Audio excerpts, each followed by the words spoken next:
Hello everyone, welcome to Exam Total Lectures. In this video, we will solve few questions of NCERT of Chapter 1, some basic concepts of chemistry. हमने अभी तक 5 questions solve कर लिए हैं, उसके एक अलग वीडियो है, link will be given in the description box.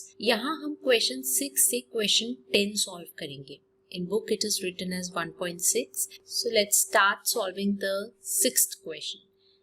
Question is, calculate the concentration of nitric acid in moles per liter in a sample which has a density of 1.41 grams per milliliter and the mass percent of nitric acid in it being 69%. सबसे पहले तो question में हमें ये देखना चाहिए कि हमें एग्जैक्टली निकालना क्या है. हमें कैलकुलेट करना है the concentration of nitric acid and किस यूनिट्स में कैलकुलेट करना है, मोल्स पर लीटर. यहाँ से हमें आइडिया होता है मोल्स पर लीटर किसका यूनिट होता है. हमने चैप्टर पढ़ा है दैट इज ऑफ मोलैरिटी, यानी कि हमें मोलैरिटी कैलकुलेट करना है. जो हमें मेजर थिंग करनी है that is we have to calculate molarity of nitric acid which is written as HNO3. अब हमें गिवन क्या है, हमें इस सैंपल का डेंसिटी गिवन है. Density is equal to 1.41 grams millilitre inverse है, that is millilitre. And the mass percent of nitric acid कितना है, 69%. Mass percent of nitric acid is given as 69%. ठीक है, मास परसेंट को हम स्मॉल m से भी लिख सकते हैं एंड डेंसिटी को हम स्मॉल d से भी लिख सकते हैं. तो हमें क्या चाहिए, मोल्स पर लीटर में. तो हमें मोल्स पता होना चाहिए और वॉल्यूम पता होना चाहिए. मोल्स क्या होता है, मोल्स जो है that is equal to the mass given over molar mass. हम मास परसेंट से ये मास निकाल सकते हैं और मोलर मास भी हम HNO3 का निकाल सकते हैं by adding all the atomic numbers. Molar mass कैसे निकालते हैं हमने अपनी लास्ट वीडियो में देखा था. So let's calculate the mass first. 69% mass percent हमें दिया है, जिसका मतलब ये है कि 100 ग्राम नाइट्रिक एसिड में, नाइट्रिक एसिड सॉल्यूशन में 69 ग्राम्स नाइट्रिक एसिड प्रेजेंट है बाय मास, यानी कि 69 ग्राम है mass which is given to us. हम मोल्स निकाल लेंगे तो उसके लिए हमें मोलर मास चाहिए होगा. मोलर मास को हम m0 लिख सकते हैं. तो मोलर मास जो है नाइट्रिक एसिड का कितना होता है, m0 कितना होता है नाइट्रिक एसिड का. इसमें कौन कौन से एटम है, एक है हाइड्रोजन, ठीक है, तो हाइड्रोजन का होगा 1 प्लस नाइट्रोजन इज 14. ऑक्सीजन का कितना होता है, एक एटम का 16 होता है, तो यहाँ पे कितने हैं, 3 हैं. तो 16 इंटू 3 इज 48. तो टोटल हम करेंगे तो हमें मिल जाएगा 63 ग्राम्स पर मोल. ठीक है, this is the unit of molar mass. So हम मोल्स निकाल लेंगे यहाँ से. नंबर ऑफ मोल्स कितने होंगे, that will be equal to, moles कितने होंगे, it will be 69 grams divided by 63 grams mole inverse, which will be approximately equal to 1.095 mole. So हमें मोल पता लग गया. अब हमें वॉल्यूम देखना है. वॉल्यूम क्या है, वॉल्यूम के लिए हम डेंसिटी यूज कर सकते हैं, बिकॉज हमें पता है डेंसिटी का फॉर्मूला क्या होता है, density is equal to mass per volume. So density तो हमें पता है और मास भी हमें पता लग गया है. ठीक है, हम टोटल मास की यहाँ पे बात करेंगे, सॉल्यूशन, टोटल सॉल्यूशन की हम बात कर रहे हैं. सो हम वैल्यूज पुट करेंगे तो हमें वॉल्यूम पता लग जाएगा. मास हम 100 ग्राम की बात कर रहे हैं, पूरे volume divided by 1.41 grams millilitre inverse. तो आंसर आपका मिलीलीटर्स में आएगा, which will be 70.92 2 मिलीलीटर। जब हम इसको लीटर्स में कन्वर्ट कर देंगे तो इट विल बी 0.07092 लीटर्स। अब आपका सिंपल हो गया, आपको वॉल्यूम पता लग गया एंड आपको मोल्स पता लग गए। आपको मोल्स पर लीटर यानी कि मोलारिटी निकालना है।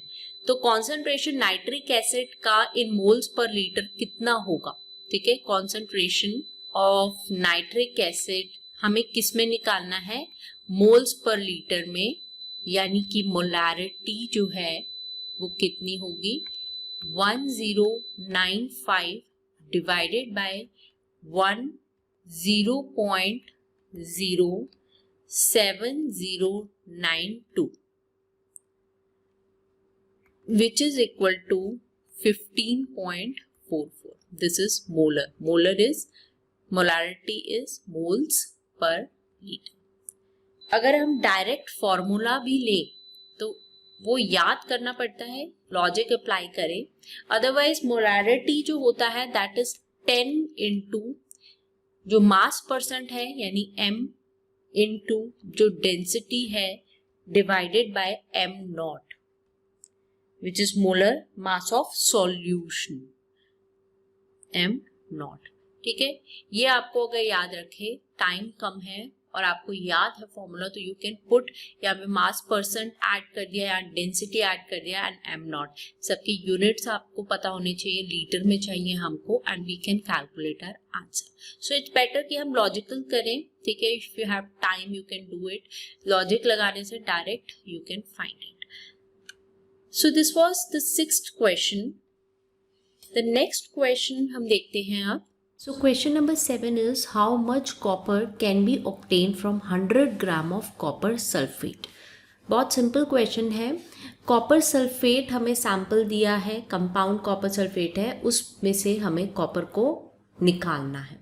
सो हमें पता है कि 1 मोल अगर हम कॉपर सल्फेट का लेंगे उसमें 1 मोल कॉपर होगा। 1 मोल की हम बात कर रहे हैं। सिमिलरली अगर हम मोलर मास होता है कॉपर का क्या है 63.5 प्लस सल्फर का एक ही एटम है, उसका मोलर मास है 32 प्लस ऑक्सीजन के 4 एटम्स हैं, so it will be 4 into 60।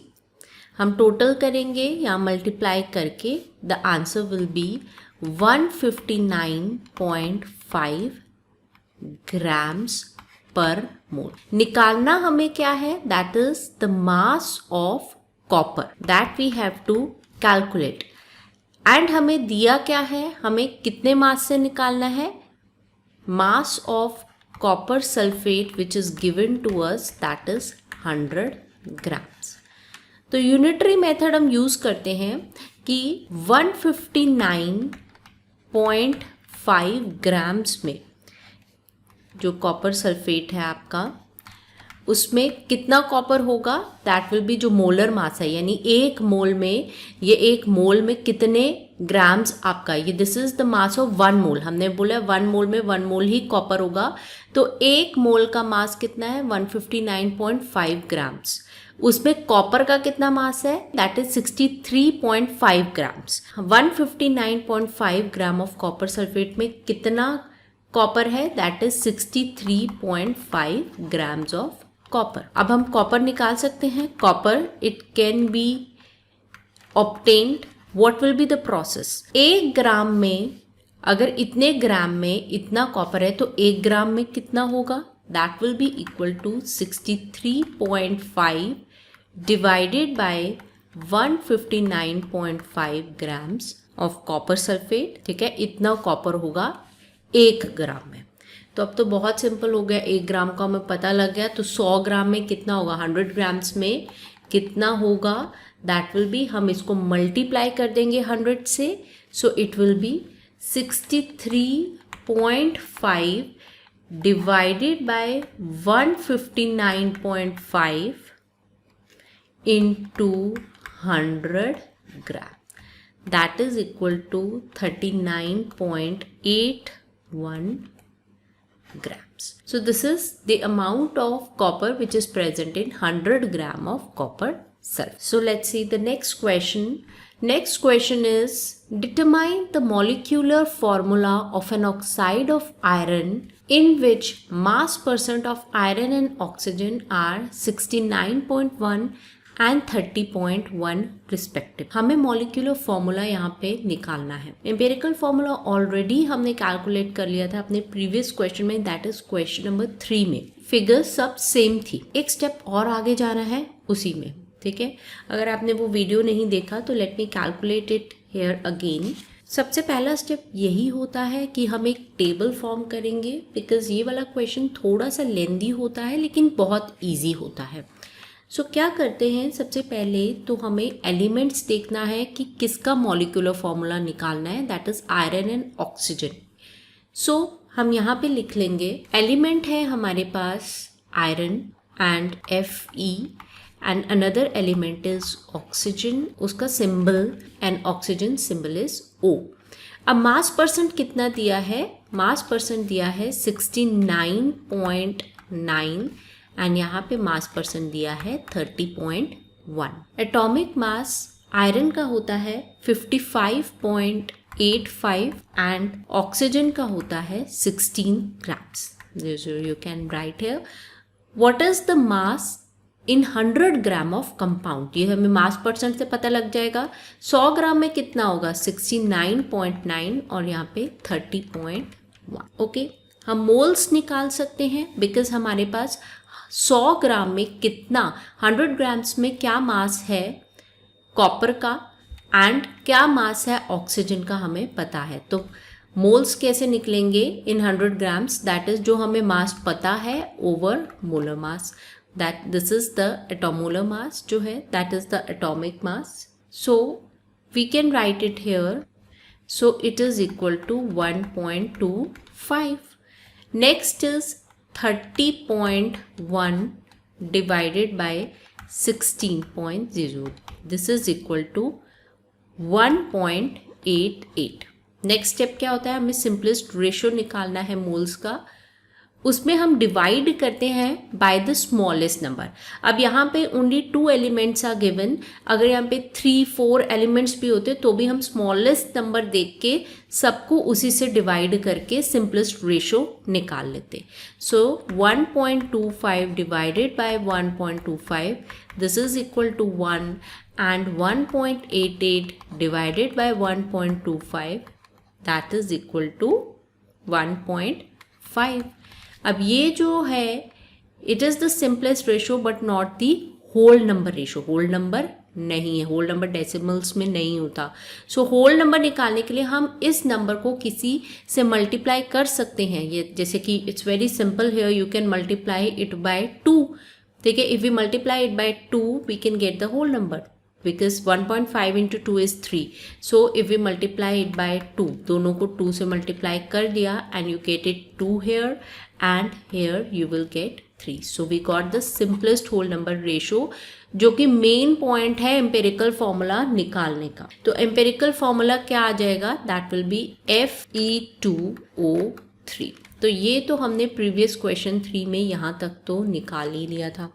अब इसके नेक्स्ट क्या है, हमें मोलर मास पता होना चाहिए अपने कंपाउंड का, बिकॉज हमने निकालना है मॉलिक्यूलर फॉर्मूला. मॉलिक्यूलर फॉर्मूला में क्या होता है, केमिकल सिंबल्स होते हैं जो कि यहाँ पे भी है कॉन्स्टिट्यूएंट एलिमेंट्स के, फॉलोड बाय न्यूमेरिक सबस्क्रिप्ट्स हैं. ठीक है, describing the number of atom of each element जो कि प्रेजेंट है मॉलिक्यूल में. ये तो सिंपल रेशो है. ठीक है, कितने रेशो में आयरन है और कितने रेशो में ऑक्सीजन है. मॉलिक्यूलर फॉर्मूला में आपको एग्जैक्ट पता लगता है कि कितने एटम्स प्रेजेंट है एक पर्टिकुलर कॉन्स्टिट्यूएंट एलिमेंट के पूरे कंपाउंड में. Empirical formula simplest whole number integer ratio होता है एटम्स का कंपाउंड में.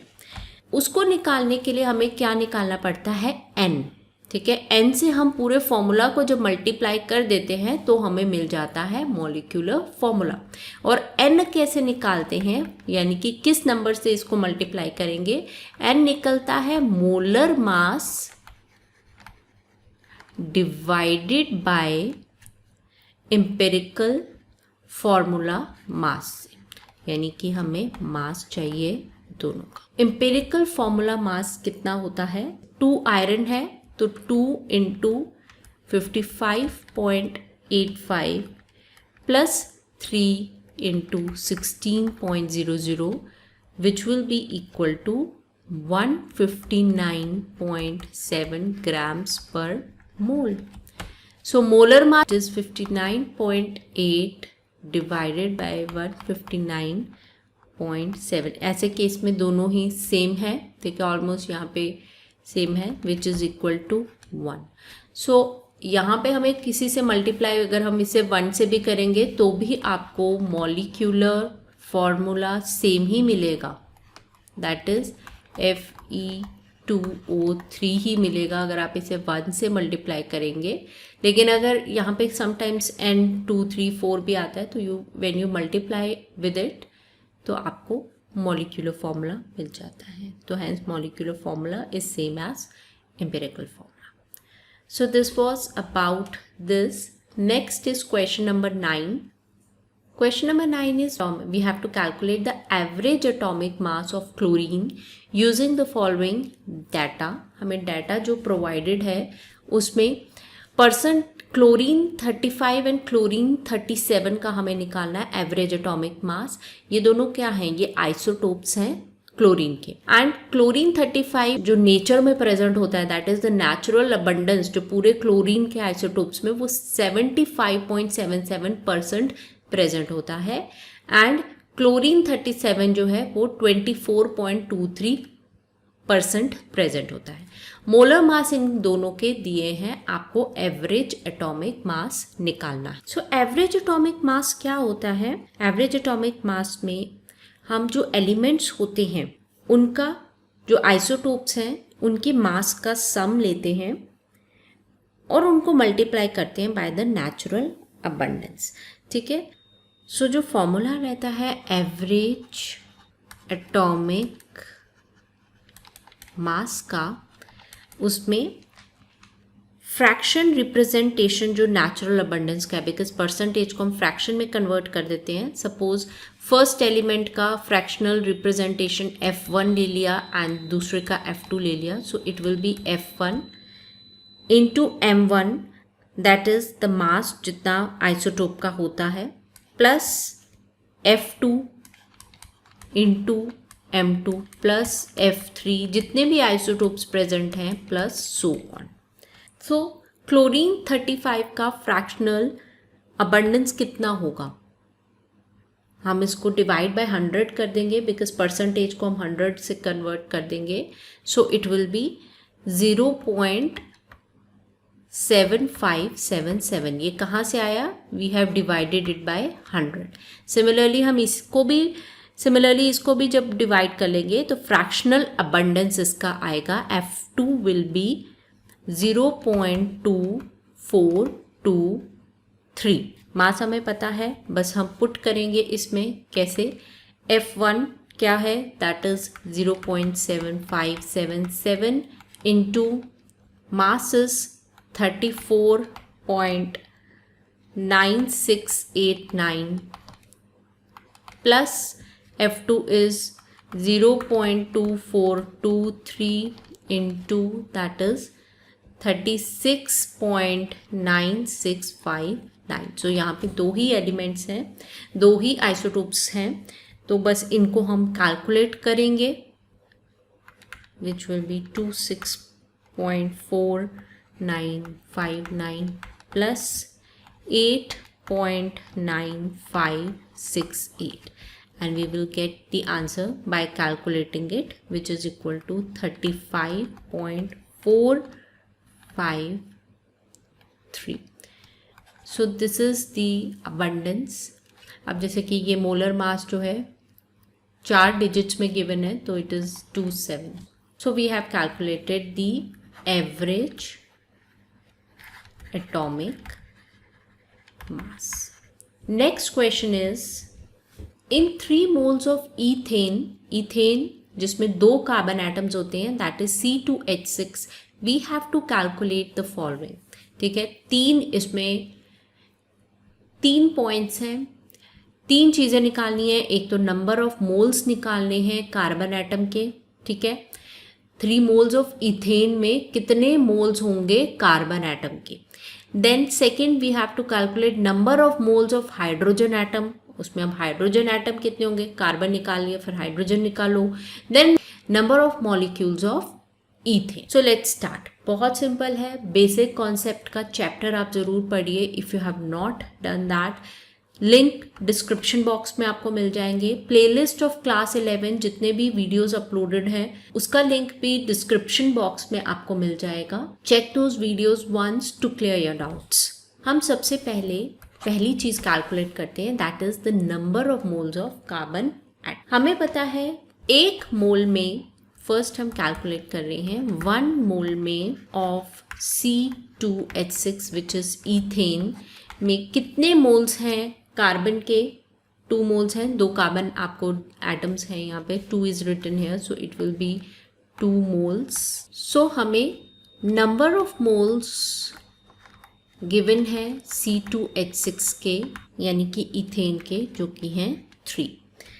सो बहुत सिंपल है इसमें कि एक मॉलिक्यूल जब हम इथेन का लेते हैं, we are talking of 1 molecule of ethane C2H6, उसमें कितने कार्बन एटम्स हैं, how many carbon atoms are there, उसमें 2 कार्बन एटम्स हैं। 1 मोल हम बात करेंगे इथेन की, सो उसमें कितने मोल्स होंगे कार्बन के, there will be 2 moles of carbon atoms. तो 3 मोल्स जो कि गिवन है हमें, उसमें कितना होगा, यूनिटरी मेथड कि एक में अगर 2 हैं तो 3 में कितने होंगे, 2 × 3 that is 6 moles of carbon atoms. Very simple, ये हमारा फर्स्ट है कि इसमें कितने हैं carbon atom, 6 moles. Next problem है, हमें निकालना है number of moles of hydrogen atom. Same way हम निकाल सकते हैं, इसमें कोई डिफिकल्टी होनी चाहिए कि हम एक मॉलिक्यूल कंसिडर करते हैं इथेन का। एक मॉलिक्यूल में देखेंगे, जैसे इथेन है C2H6, एग्जाम में आप पूरे लिखिए that 1 molecule of ethane contains 6 hydrogen atoms. तो सेम है, राइट, सेम है, एक मॉलिक्यूल में 6 हाइड्रोजन है, तो यानी कि एक मोल की जब हम बात करेंगे 1 मोल ऑफ इथेन C2H6 में कितने मोल्स होंगे hydrogen, there will be 6 moles of hydrogen. So अगर यूनिटरी मेथड लगाइए, एक मोल में 6 हैं तो 3 मोल में कितने होंगे, it will be 6 × 3 that is equal to 18 moles of hydrogen atoms. Very simple. So number of molecules कैसे निकालेंगे हम, वी नो दैट 1 मोल किसी भी कंपाउंड का जब हम बात करते हैं, जैसे यहाँ पे 1 मोल ऑफ C2H6 यानी कि इथेन में कितने मॉलिक्यूल्स होंगे, there will be Avogadro's number यानी कि 6.023 × 10⁻23 मॉलिक्यूल्स प्रेजेंट होंगे। सिमिलरली हम एटम्स की अगर बात करें तो एवोगैड्रोस नंबर होते हैं। सो नंबर ऑफ मॉलिक्यूल्स कितने होंगे इथेन में, हमें 3 मोल्स का चाहिए। ठीक है, यहाँ पे ये कंफ्यूज ना हो जाना कि सिंपल लिखा है एवोगैड्रोस नंबर, हम 3 मोल्स की बात कर रहे हैं। तो सिंपल फॉर्मूला भी आप अप्लाई कर सकते हैं।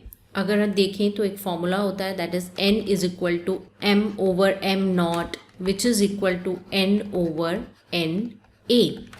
This is the number of moles and this is जो मास है सैंपल का गिवन एंड मोलर मास जो आपको दिया है। नंबर ऑफ पार्टिकल्स कितने हैं, पार्टिकल्स मतलब कि आप मॉलिक्यूल्स की बात कर रहे हो, एटम्स की बात कर रहे हो, जिस भी पार्टिकल की आयन की बात कर रहे हो, एंड दी एवोगैड्रोस नंबर। वैसे यूनिटरी मेथड से इट इज़ क्वाइट सेम कि एक मोल में अगर इतने हैं तो 3 मोल में कितने होंगे, इंटू 3 हो जाएगा। So that will be equal to number of molecules of ethane is equal to 3 × 6.023 × 10⁻23 molecules, that is equal to 18.06 × 10 raised to power 23 molecules. So here we finish the third part, that is the number of molecules of ethane कितने होते हैं, इतने.